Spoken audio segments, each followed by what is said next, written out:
Is today a day I can eat? Yay! The room went cold with that one comment. My grandson, David, was always lively and energetic, but he started hesitating to play outside. He used to be a bit chubby, but now he's slimmed down. Seeing this, I realized something was off and was like, why don't you tell me what's going on? As a result, my son and his wife began to make excuses in a panic. But realizing my son and his wife didn't grasp the gravity of the situation, I decided to lay down the law. My name is Karen. I'll turn 55 this year. I married my husband when I was 23 and had my son at 25. Ever since, I've been a homemaker, taking care of household chores. My son, James, is now 30. He married Lisa when he was 25, and they were soon blessed with a child. So, I have a 5-year-old grandson. My grandson's name is David. David has always loved playing outside, and whenever he came to our house, he would always run around in our yard. Whenever my son and his wife visited me, either my husband or I would always take David to the park. People say kids will be kids, and that certainly applied to David. My son and his wife would often bring David over to visit, but one day, I noticed something was off about David. He used to be enthusiastically like, I want to go play outside. Take me to the park, but for some reason, he didn't want to go out that day. When I asked like, don't you want to go outside? It's nice out and it'll be fun, he was like, but showing little interest in going out. I thought maybe he wasn't feeling well and decided not to press further. Luckily, we had lots of board games and cards that could be played indoors. These were the toys that James used to play with when he was a kid, stored in our closet, so I quickly took them out. Although David seemed happy, there were times he'd just blankly stare outside. I thought he might still want to go out and asked him like, if you're not feeling up to playing, how about a short walk to the store? David then looked at Lisa. Lisa, with a resigned expression, was like, only for a bit. At that moment, David cheered and began running around my house.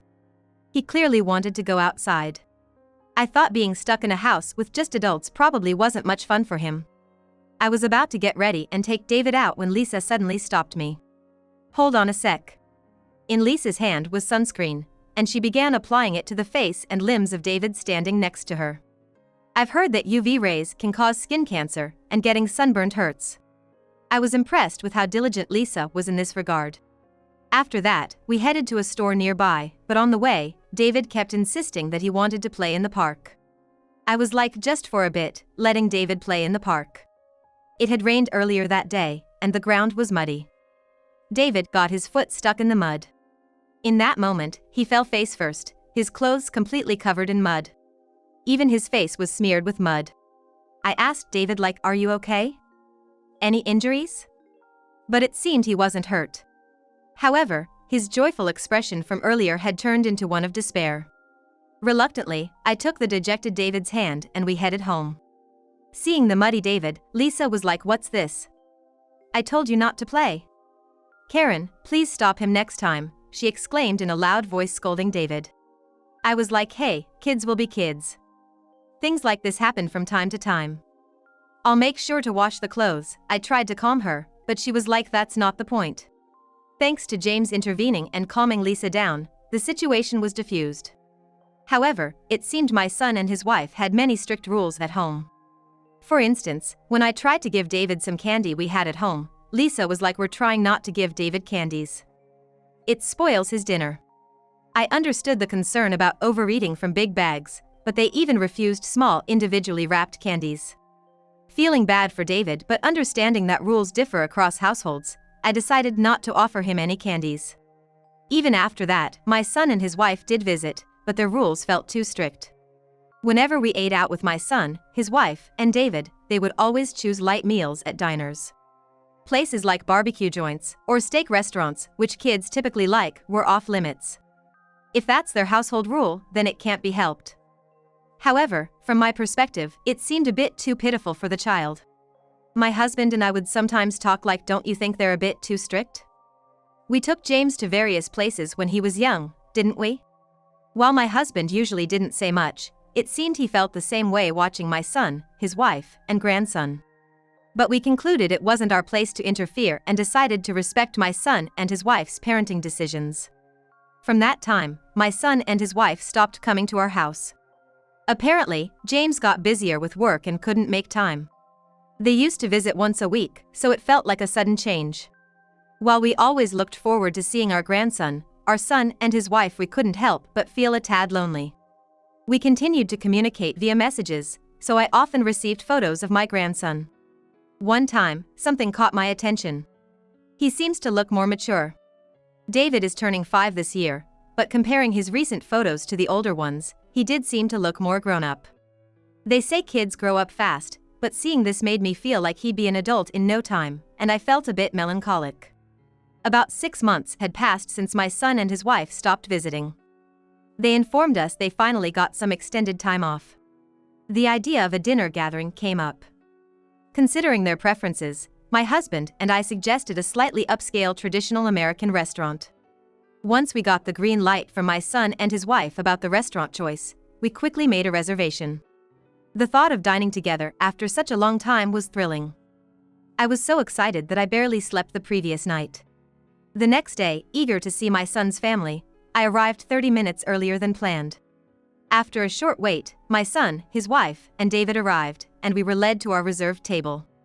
"It's been a while, how have you been?" "Well, work's been busy, and I couldn't visit you often. But I managed to get a 3-day off. We're sorry for not coming around much." We were making small talk when I noticed something. David looked slimmer than before. He used to be a slightly chubby and adorable kid, but now he's become a slim boy who could easily be described as handsome. David seems to have lost weight. Isn't he a bit too thin? Is he eating well? Maybe he's lost his appetite because of the summer heat? He's eating just fine. You know, kids this age, their body type can change in a flash. Finding clothes was a real challenge. I had expressed my concerns about David's weight, but I was reassured that he was eating properly. After chatting for a while, our meals arrived. Being a multi-course meal, there was a lot to eat, but it was also a feast for the eyes. As everyone admired the dishes in front of them and reacted with delight, David, who had been quiet until then, suddenly spoke up. "Is today a day I can eat? Yay!" At that moment, I could feel the atmosphere in the room change. A day he can eat? What did he mean? I racked my brain desperately. Suddenly recalling how David's appearance became more mature, how he'd slimmed down out of the blue, and how he'd stopped playing outside, I arrived at a conclusion. If my suspicion was correct, it would be a significant issue. I decided to bravely ask my son and his wife. "I've been wondering for a while now, are you making David eat properly?" James and Lisa avoided eye contact. My son was like, "Of course, we make sure he eats. He even eats any veggies and doesn't have any dislikes. Isn't that right?" And his wife was like, "Yes, he always finishes whatever I cook." I wonder why he suddenly said it's a day he can eat. Kids can be so mysterious. They seemingly dodging a topic they'd rather not discuss. I've had a vague feeling for a while now that my son and his wife weren't giving David enough food. Given that he used to be a bit chubby, I thought they might be managing his meals out of concern for him gaining more weight. But looking at David now, that just doesn't seem to be the case. Not only had he lost weight rapidly, but he also looked listless and pale. "David, I want to ask you something. Are you getting enough to eat?" He responded with a shocking revelation. Looking at the elaborate meal set in front, David was like, "Yeah, I do eat. But, you know, Mom and Dad only let me eat like once every 2 days. I once tried to sneak some snacks and got yelled at. Is today not a day I can eat?" After hearing from David, I turned to James and Lisa and was like, "Could you please explain what's going on?" They started to spill the beans. Apparently, they wanted to get David into a talent agency. But apparently, since David used to be a bit on the chubbier side, they were advised by an agent that it might be better for him to lose a little weight. So, for the past 6 months, they'd been restricting his diet to get him to this point. They'd even prevented him from playing outside and ensured he wore sunscreen to maintain flawless skin. When I asked why they wanted to get him into a talent agency, they said that as they walked around downtown, he was asked once, leading them to hope that he might become a big name in the entertainment world. While they haven't signed him up with a talent agency yet, they plan to formally apply in the near future. But he's still 5 years. How is he gonna balance that? I find it hard to believe you have his best interests at heart when you're not even feeding him properly. I said, my husband nodding in agreement. The entertainment industry is a tough world. We want David to be able to shine there too. Cut the crap. Kids need to eat every day. Especially growing ones. You better start making him 3 meals a day right now. For the first time, I raised my voice at my son and his wife, making them flinch. James was like, if mom feels that strongly about it, we'll make sure he eats properly, seeming to be persuaded by my insistence. That day, David had a full meal set in front of him, just like the adults. He ate all without leaving anything. From then on, I made it a routine to call my son and his wife every day to ensure that David eats properly. They not only assured us that they were making him eat properly, but they also sent pictures and shared the day's menu with us. My husband and I felt reassured and carried on with our daily lives. About 3 months after our dining experience with my son, his wife and David, we had to travel to their area for some business. After finishing our business, we decided to visit our son's house right away, skipping lunch. Long time no see. Lunch will be ready soon, please wait in the living room. Lisa ushered us to the living room, where we found James and David hanging out. David looked much healthier than before, with a fuller face suggesting he'd been eating properly. After some chit-chat, Lisa entered the living room with dishes of food. Everyone gathered around the table, but there was a separate dish with noticeably smaller portion of food. Before I could express my surprise, David took his seat in front of the small portion. Isn't that a bit too little? Lisa was like, it may seem so, but any more and he'd gain weight, as if there was nothing wrong. Frustrated and realizing they might not heed my words any further, I excused myself for a moment and called someone. The person mentioned it was available at the moment, so the person could come over right away. While we were enjoying the meal they had prepared for us, someone knocked at the front door. I wonder who that could be, we weren't expecting anyone. It's someone I called. I replied as I went to the door to welcome in my old acquaintance. Hello, I'm John, a nutritionist. John is a friend of mine, who works as a nutritionist specializing in child nutrition. He mainly educates children about nutrition and happens to live near my son's house. John was like, are you aware of how bad it is not to make David eat enough? Starting with those words, John explained the importance of children having proper meals and how nutrition helps build their bodies. After listening to John for about 2 hours, James and Lisa seemed quite impressed as they looked over the recipes he gave them. They were like, wow, I didn't know there were recipes like this, having these recipes might make it easier to prepare meals, showing some understanding of the importance of nutrition. Still worried, I began bringing food to my son's house from time to time. Each visit reassured me that David was being fed properly, but they still seemed keen on getting him into the entertainment industry. Apparently, they recently applied to a talent agency, and James and Lisa were anxious about the outcome. After some time, they informed me that he had been accepted. While I was happy for them, I couldn't help but feel uneasy. Would they really prioritize David's well-being? Day by day, as they updated me about David's progress, I carried these thoughts. One day, after my husband left for work and I was doing my usual chores, someone visited me at home. I wasn't expecting anyone, so I thought it might be a salesperson and considered ignoring it. But the person kept knocking at the door. Thinking it might be an emergency, I opened the door, only to find David, crying. David! What happened? I was so taken aback by surprise, but I quickly brought David inside. I figured David's house was quite a distance from here. But my immediate concern was to calm David down. I gently rubbed his back and waited for him to stop crying. After a while, he seemed to settle down and began to explain why he had come here. David was like, when grandma is around, they feed me properly, but when you're not, they hardly feed me at all. They even threw away a candy my friend gave me. I just can't take it anymore. I thought they had understood me, but it seems they hadn't. He was put into the talent agency, but he said he really didn't want to be there. He has lessons every day, but because he's made to dance without having eaten, he feels like collapsing all the time. When the instructor sees this, they tell him to take a break, but Lisa, watching from the side, tells him not to rest. Even at home, he's shown various shows. One day, Lisa was like, we want to style you like this, maybe cut your hair a bit shorter. Also, you've been getting a tan lately, so no going outside. Then David was like, but I have plans to meet my friends soon, however Lisa was like, cancel it. If you're thinking about your future, you'd better do as I say. If you become a famous dancer, acting would be next. We'll consider more after a small success. He wasn't even allowed to go out with his friends. Realizing there was nothing more I could do on my own, I decided to contact Child Protective Services. Although hesitant because it involved my own son, I knew I couldn't stay silent any longer. With that in mind, I quickly dialed Child Protective Services. They wanted to grasp the situation as soon as possible and said they'd visit James and Lisa's home the next day. I let David stay at my house that night, informing his parents of the decision. James was like, "I'm concerned about David and will come over after work." But knowing the current state of David, I couldn't let my son and his wife meet.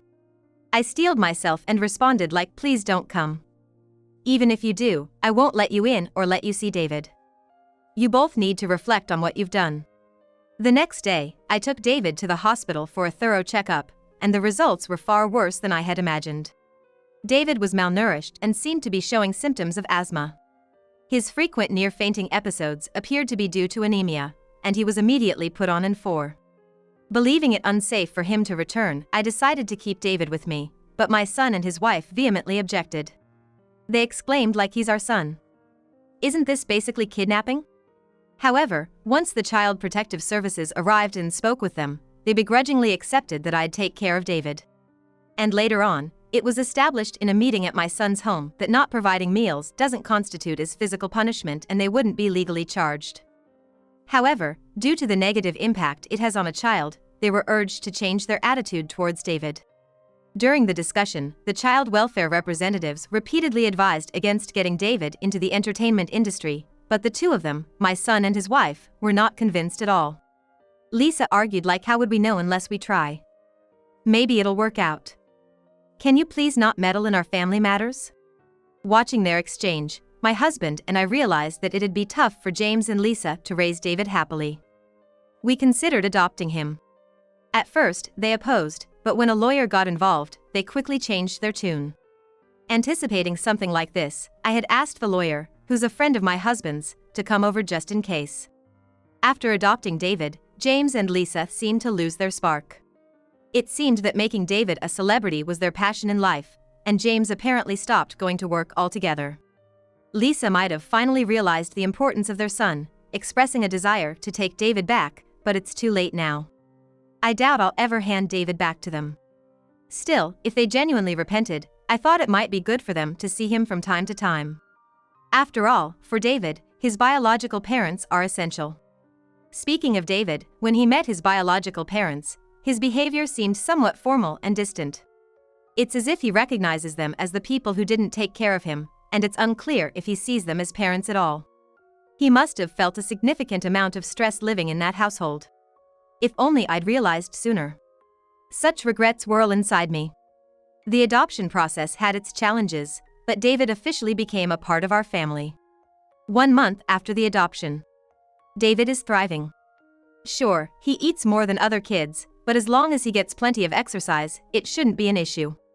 He's a kid who loves playing outside, so when we give him a soccer ball or a bat, he usually joins the neighborhood kids. David has such a sociable personality. He quickly gets along with other kids. When he comes home muddy, he excitedly shares the events of his day. During the time he lived with my son and his wife, perhaps due to stress, he started speaking less and less. But now, hearing him share his stories brings me immense joy. David's gonna start elementary school soon, and with the way things are, I'm not worried at all.